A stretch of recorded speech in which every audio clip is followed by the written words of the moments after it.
Bem, vamos lá a isto. Quando pensamos no Exame Nacional de Português do 12º ano, a mensagem do Fernando Pessoa pode parecer, à primeira vista, um autêntico labirinto literário.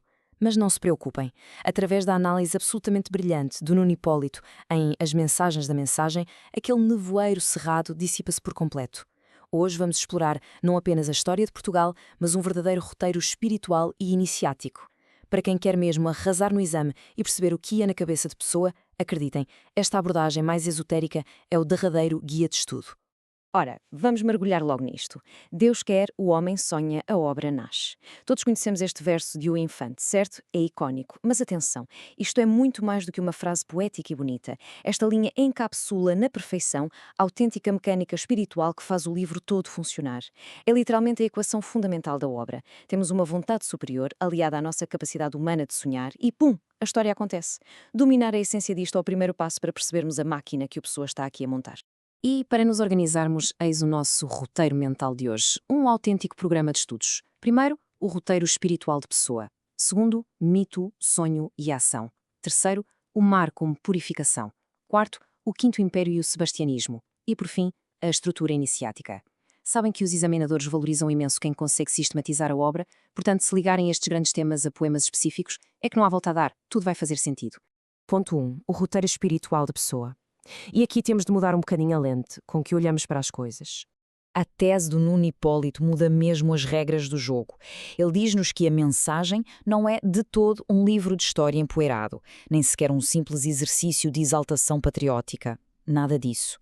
É um manual, é um autêntico ritual esotérico e iniciático feito à medida para despertar a alma de Portugal. Pensem nisto como uma chamada de atenção para o futuro que apenas usa a máscara do passado. Esta tem de ser a base de qualquer resposta de excelência num exame. Avançando já para o ponto 2, mito, sonho e ação, o motor de tudo isto. Agora, o que é mesmo interessante aqui é o contraste entre estas duas esferas. Do nosso lado esquerdo temos o sonho, o planeamento espiritual, a vontade divina. Mas sejamos honestos, um sonho sozinho não muda o mundo, pois não? Precisa da malta do lado direito, a ação, a execução humana, o suar a camisola e, acima de tudo, o sacrifício. É nesta colisão brutal entre o plano divino lá em cima e a nossa execução cá em baixo que o mito se torna realidade. Mas como é que se constrói essa verdade histórica? Bem, a lenda funciona como uma força motriz.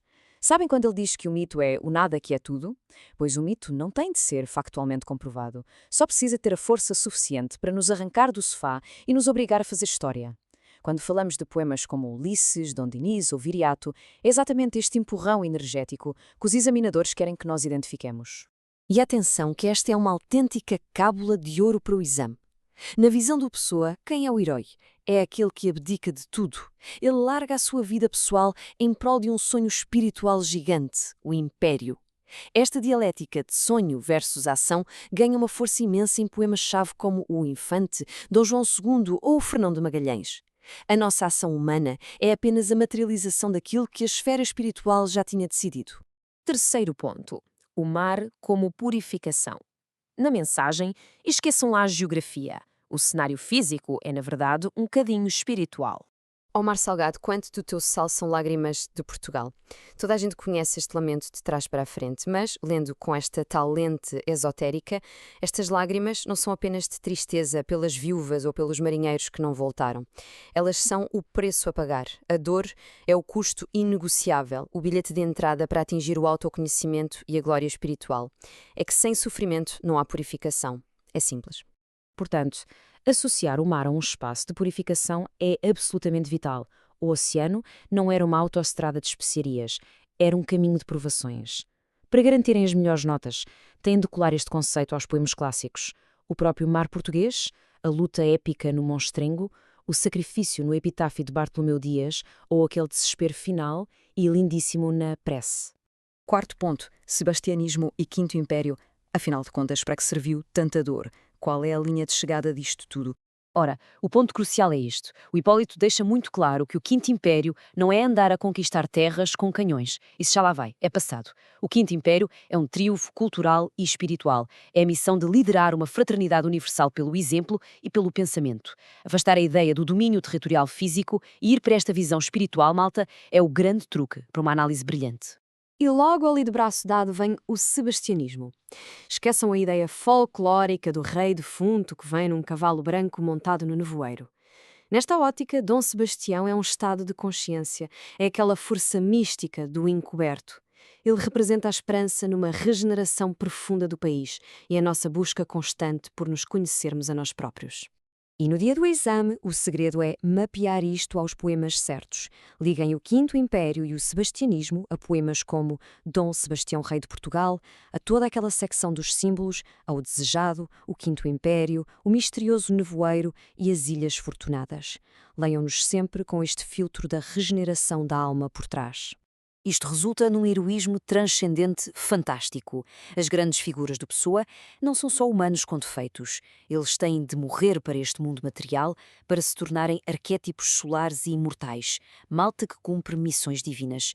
Vemos isto perfeitamente claro quando lemos sobre Dom Foz Roupinho, num Álvares Pereira ou os nossos próprios reis fundadores. E o quinto e último ponto, a estrutura iniciática. Aqui, até o próprio esqueleto do livro diz muito. Isto ilustra brilhantemente o gênio de Pessoa. Acreditem, a organização da mensagem não calhou ao acaso numa tarde de tédio. A divisão em 3 partes é um mapa literal, um caminho desenhado a rego e esquadro que imita a própria evolução da alma humana.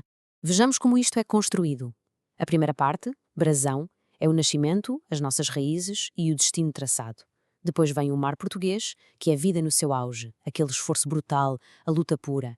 E por fim, o encoberto, que simboliza a morte material e a tão aguardada ressurreição no tal futuro espiritual. No exame, mostrem esta progressão lógica, é meio caminho andado. Digam que começa nas fundações míticas dos castelos, passa pela agonia de prece, até ficar tudo em suspenso, a chamar pelo futuro, em nevoeiro, em iniciação completada de ponta a ponta. Recapitulando estas estratégias infalíveis, primeiro, adotem a leitura mística e simbólica. É isto que transforma uma resposta vulgar numa resposta excepcional. Segundo, tenham sempre na ponta da língua esta dialética do sonho contra a ação. E terceiro, mapeiem na vossa cabeça os temas aos poemas específicos que estivemos a ver. A organização aqui é absolutamente tudo. E deixo-vos com isto para pensarem. O Pessoa não escreveu para ficar preso em 1934. Se este livro é realmente um mapa para nos despertar, como é que esta jornada se aplica à nossa identidade cultural de hoje? Será que o nevoeiro está quase a levantar ou ainda andamos todos perdidos no meio do mar português? Fica a provocação para explorarem nos vossos estudos. Muito obrigado por acompanharem esta explicação. Explorem, mergulhem no texto e, claro, excelentes exames.